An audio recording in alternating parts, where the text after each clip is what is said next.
విచక్షణారహితంగా దాడి చేయడం, ఫర్నిచర్ని ధ్వంసం చేయడం, అక్కడున్న సిబ్బంది గన్మ్యాన్లు తమ ప్రాణాలను కాపాడుకోవడానికి ఫైరింగ్ ఓపెన్ చేయడం, అలానే అక్కడికి వచ్చిన జాగృతి కార్యకర్తలు అటు సిబ్బందిపై దాడి చేస్తున్నా వాళ్ళు ప్రతిఘటించే ప్రయత్నం చేయడం, ఇవన్నీ మనం చూస్తున్నాం. మరోవైపు లెఫ్ట్ సైడ్ బాక్స్లో మల్లన్నకు కూడా కొన్ని గాయాలైనట్లు తెలుస్తోంది. అతని రైట్ సైడ్ చేతికి సంబంధించి ఒక వేలికి తీవ్ర గాయమైంది, కొంత అది వాచిన దృశ్యాన్ని కూడా కనిపిస్తూ ఉంది.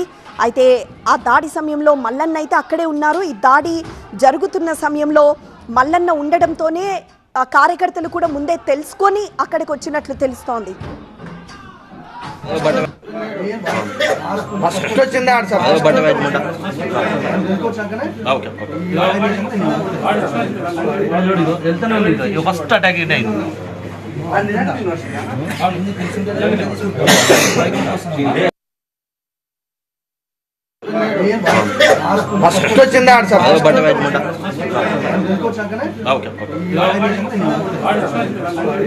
వెళ్తానే ఉంది ఫస్ట్ అటాక్ అయింది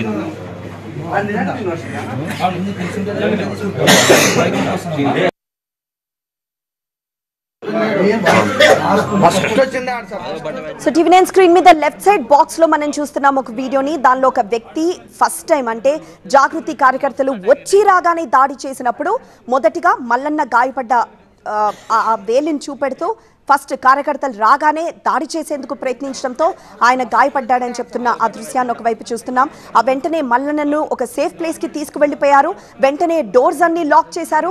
ఈ నేపథ్యంలోనే డోర్స్ లాక్ చేయడంతో కార్యకర్తలు ఆ బయట ఉన్న ఫర్నిచర్ని ధ్వంసం చేసుకుంటూ డోర్ల వైపు వచ్చారు. ఆ డోర్కున్న చిన్న గ్లాస్ బాక్సెస్ని కూడా అక్కడ ధ్వంసం చేశారు.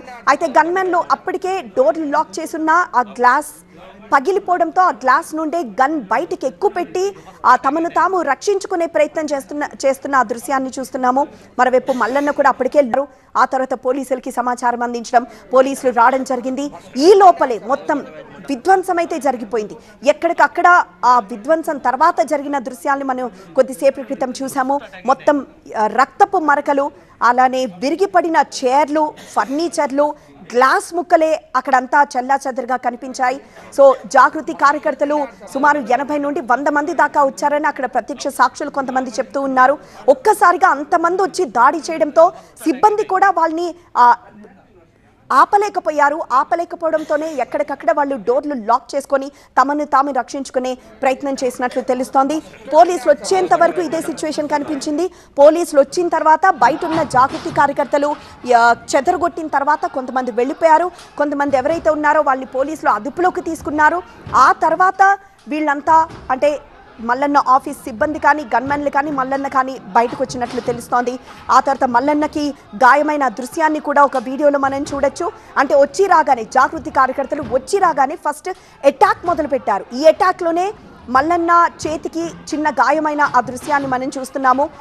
కానీ ఆ తర్వాత మల్లన్నని వేరే పక్కకి తీసుకెళ్లిపోయి సేఫ్ జోన్లో ఉంచడం, ఆ తర్వాత జాగృతి కార్యకర్తలు ఒక్కొక్కటిగా అటాక్ చేసుకుంటూ ముందుకు రావడం, సిబ్బంది కానీ గన్మెన్లు కానీ వీళ్ళందరూ వాళ్ళని నిలువరించే ప్రయత్నం చేయడం, ఇవన్నీ జరిగాయి. ఆ తర్వాత పోలీసులు రావడం, ఆ తర్వాత అక్కడ సిచ్యువేషన్ని కంట్రోల్ చేసిన తర్వాత అక్కడ రక్తపు దృశ్యాలు, అలానే విరిగిపడిన ఫర్నిచర్ కనిపించాయి.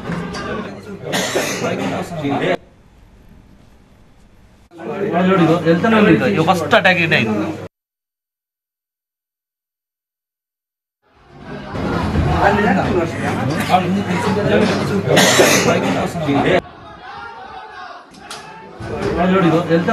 ఫస్ట్ అటాక్ అయింది